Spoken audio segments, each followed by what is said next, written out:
कधी कधी SSC GD CHSL रेल्वेच्या परीक्षांमध्ये रिकरिंग डेसिमल पॉइंटवर प्रश्न विचारला जातो. हा प्रश्न तसाच आहे बघा. x बरोबर 0.5 नंतर 2-1-2-1-2-1 रिपीट होते, म्हणजे x बरोबर ऍक्च्युली आहे 0.5 आणि 2-1 रिपीट होणार आहे म्हणून त्याच्यावर मी बार लिहिला.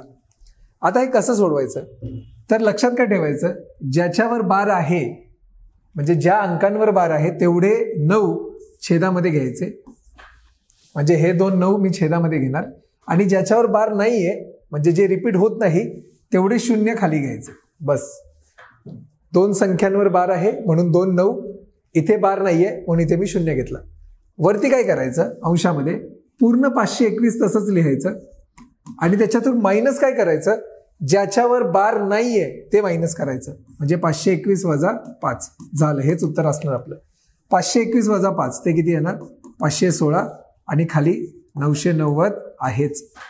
या प्रश्नाचं उत्तर झालं 516 भागिले 990, जे आहे आपला ऑप्शन क्रमांक 1. ऐकणे सिंपल सांगा, म्हणजे याचा कॉन्सेप्ट फक्त माहीत पाहिजे. प्रश्न असतात अतिशय सोपे. व्हिडिओ आवडल्यास नक्की लाईक करा.